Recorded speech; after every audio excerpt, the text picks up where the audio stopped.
देखा नदी के घाट पर लाशें सड़ी हुई मिली, लेकिन सरकार की प्राथमिकता है शमशान बनाने की।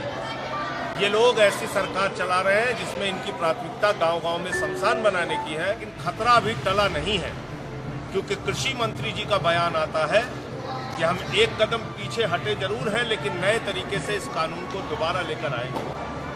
ये खतरा है किसानों के ऊपर। आज भी इनकी सरकार से उम्मीद थी, फर्जी इनकाउंटर इनके शासन में हुए।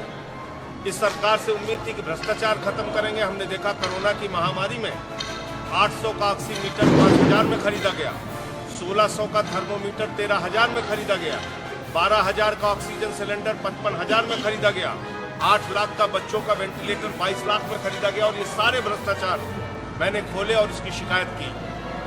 प्रभु श्री राम के मंदिर में घोटाला किया गया कि आदित्यनाथ जी की सरकार ने गन्ने का दाम 5 साल तक नहीं बढ़ाया। अंतिम वर्ष में कुछ दिखावटी के लिए काम किया इन्होंने। इसके अलावा कानून व्यवस्था पर इनकी सरकार से उम्मीद थी, फर्जी इनकाउंटर इनके शासन में हुए।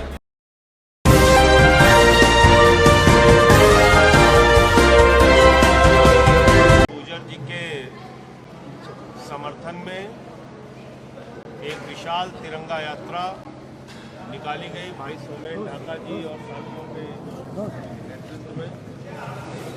और आपने देखा कि कितना बड़ा जन समर्थन बागपत की जनता ने आम आदमी पार्टी को दिया है।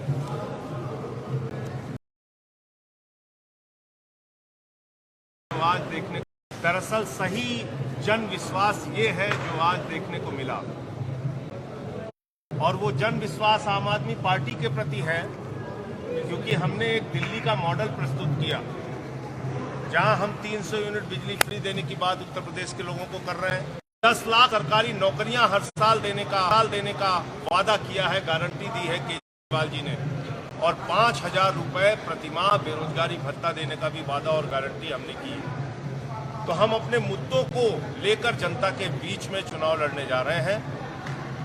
सड़क से लेकर संसद तक काले कानून के खिलाफ हम लोगों ने मिलकर आवाज उठाई, और उसकी बदौलत किसानों के 1 साल के आंदोलन की बदौलत सरकार को विवश होकर तीनों काला कानून वापस लेना पड़ा। लेकिन खतरा अभी टला नहीं है, क्योंकि कृषि मंत्री जी का बयान आता है कि हम एक कदम पीछे हटे जरूर हैं, लेकिन नए तरीके से इस कानून को दोबारा लेकर आएंगे। ये खतरा है किसानों के ऊपर आज भी। और मैं ऐसा सोचता हूं कि भारतीय जनता पार्टी को सबक सिखाने का ये सबसे बड़ा मौका है 2022 का चुनाव, क्योंकि आदित्यनाथ जी की सरकार ने गन्ने का दाम 5 साल तक नहीं बढ़ाया। अंतिम वर्ष में कुछ दिखावटी के लिए काम किया इन्होंने। इसके अलावा कानून व्यवस्था पर इनकी सरकार से उम्मीद थी, फर्जी इनकाउंटर इनके शासन में हुए। इस सरकार से उम्मीद थी कि भ्रष्टाचार खत्म करेंगे। हमने देखा कोरोना की महामारी में 800 का ऑक्सीमीटर 5000 में खरीदा गया, 1600 का थर्मोमीटर 13000 में खरीदा गया, 12000 का ऑक्सीजन सिलेंडर 55000 में खरीदा गया, 8 लाख का बच्चों का वेंटिलेटर 22 लाख में खरीदा गया। और ये सारे भ्रष्टाचार मैंने खोले और इसकी शिकायत की। प्रभु श्री राम के मंदिर में घोटाला किया गया, उसके कागजात और उसकी शिकायत मैंने की, उसके सारे तथ्य मैंने सामने रखे। तो ये सरकार कोरोना की महामारी में भी पूरी तरीके से फेल साबित हुई। हमने देखा नदी के घाट पर लाशें सड़ी हुई मिली, लेकिन सरकार की प्राथमिकता है शमशान बनाने की। ये लोग ऐसी सरकार चला रहे हैं जिसमें इनकी प्राथमिकता गांव-गांव में शमशान बनाने की है। और आम आदमी पार्टी और अरविंद केजरीवाल एक ऐसा मॉडल लेके आ रहे हैं जिसमें हम शिक्षा, स्वास्थ्य, बिजली, पानी की बात कर रहे हैं। नवीन गुर्जर जी के समर्थन में यहाँ की जनता आगे आएगी और अपना आशीर्वाद और वोट देगी और इनको यहाँ से जिताएगी, ऐसी मेरी पूरी उम्मीद है। देखिए, मैंने स्पष्ट किया था, आज पहले भी कहा था, आज भी कह रहा हूँ, गठबंधन की दिशा में कोई बातचीत होगी तो मैं आपको बताऊंगा, ये मैंने उस दिन भी कहा था। और गठबंधन की दिशा में कोई बात हुई नहीं, इसलिए गठबंधन का कोई प्रश्न नहीं। 403 सीटों पे आम आदमी पार्टी चुनाव लड़ेगी। देखिए, वो क्या बयान देते हैं नहीं देते हैं वो ज़्यादा महत्वपूर्ण नहीं है।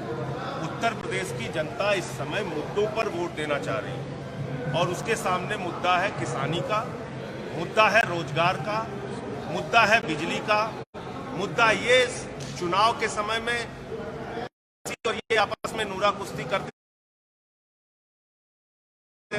उससे बात बनने वाली नहीं है। अब लोगों को ये बातें समझ में आ गई हैं, मुद्दों पर वोट होगा और इसलिए हम मुद्दों की बात कर रहे हैं। आज ऐतिहासिक जीत चंडीगढ़ में हुई आम आदमी पार्टी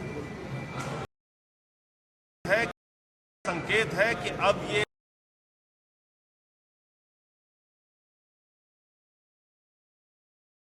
हमारे डॉक्टर्स जो भी कहते हैं उसके हिसाब से आप कार्रवाई कीजिए।